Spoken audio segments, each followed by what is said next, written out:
கர்த்தருக்கே எந்நாளும் மகிமை உண்டாவதாக.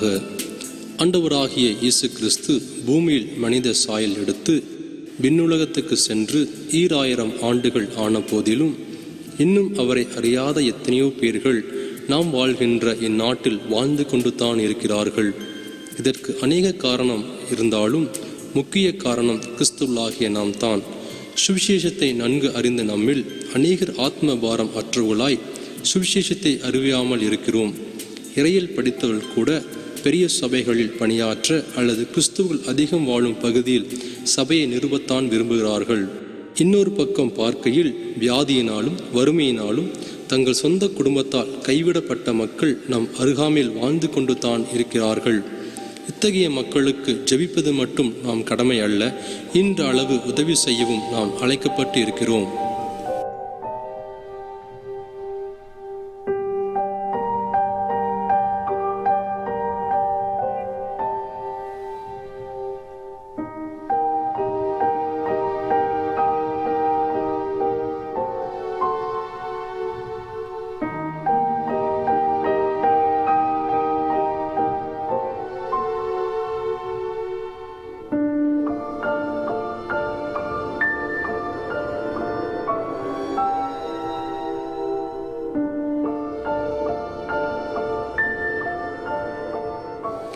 இப்படியான காலங்களில் 1990ஆம் ஆண்டு இல்வா மினிஸ்ட்ரியானது கிறிஸ்துவ சமுதாய முன்னேற்ற நோக்கத்துக்காக தொடங்கப்பட்டது.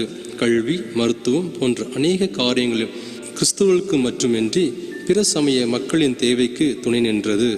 இதைத் தொடர்ந்து 2004ஆம் வருடம் சுவிசேஷத்தை அறிவிக்கும்படியான பாரத்தை கர்த்தர் இந்த ஊழியத்தில் உள்ளோருக்கு தந்தார். ஓர் முறை கூட இயேசு கிறிஸ்து என்று பெயரை கேள்விப்படாத மக்களிடம் கர்த்தருடைய அன்பின் சுவிசேஷம் ஒரு துளி அளவு அறிவிக்கப்பட்டது. திக்கற்ற மற்றும் உடல் பலவீனத்தாலும் தங்கள் மோசமான சூழ்நிலை நிமித்தம் நலம் விசாரிக்க யாருமற்ற நிலைமையில் உள்ள மக்கள் மத்தியில் தேவனின் பலத்த கிருபை இல்வா மினிஸ்ட்ரி மூலம் வெளிப்பட்டது என்று சொன்னால் அது மிகையாகாது.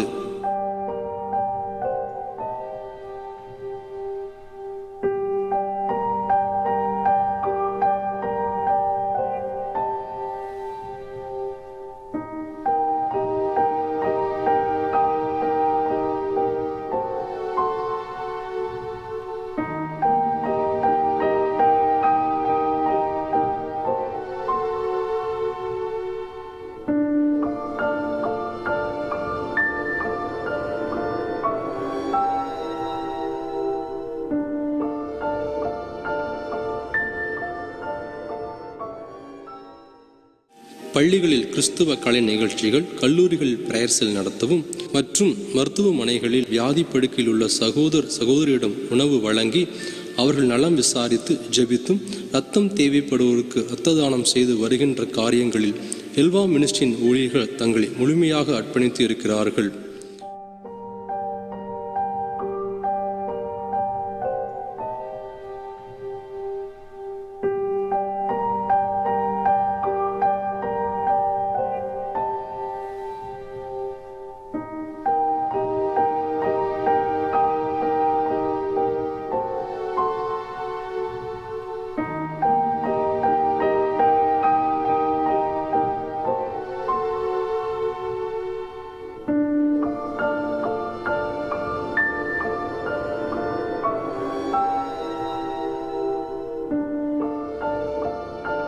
விசேஷ விடுமுறை நாட்களில் ஆதரவற்ற இல்லங்களுக்கு சென்று ஒரு நாள் அவருடன் தங்கி நல் ஆலோசனைகளுடன் உணவு, உடை உடன் கர்த்தருடைய வார்த்தை அங்கே விதித்துவிட்டு வருவோம்.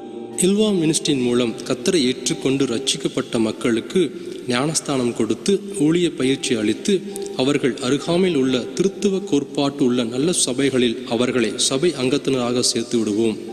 பைபிள், டிராக்ஸ் போன்றவற்றை மக்களிடம் கொடுத்து சுவிசேஷத்தை அறிவித்தாலும் கிராமப்புறங்களில் உள்ள மக்களிடையே படிப்பு அறிவு குறைவாய் இருப்பதினால் இவர்களுக்கு கிறிஸ்துவ படங்களை திரையிட்டு காண்பிப்போம் மற்றும் அங்குள்ள தெருக்களில் நின்று குறு நாடகம், நடனம் போன்றவற்றை நடத்தி இதன் வாயிலாக கடவுளின் சுவிசேஷத்தை அறிவிப்போம்.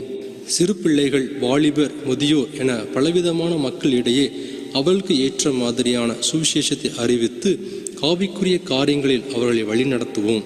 எந்த பகுதியில் ஊழியம் செய்கிறோமோ அப்பகுதியில் உள்ள சபைகளில் ஞாயிற்றுக்கிழமை ஆராதனை நடத்தி தேவனை மகிமைப்படுத்துவோம். இவ்விதமாய் இன்று அளவு ஒரு கூட்ட ஆத்துமாக்களை கர்த்தருடைய பாதையில் நடத்த கர்த்தர் தாமே இந்த கனமான ஊழியத்தை கிருபையால் தந்தார். அவருக்கு எந்நாளும் மகா பரிசுத்தமும் மகிமையும் மாட்சிமையும் மகத்துவம் துதியும் ஞானமும் வளமும் கனமும் வல்லமையும் ஸ்தோத்திரமும் எப்பொழுதும் என்றென்றும் இருப்பதாக. ஆமேன்.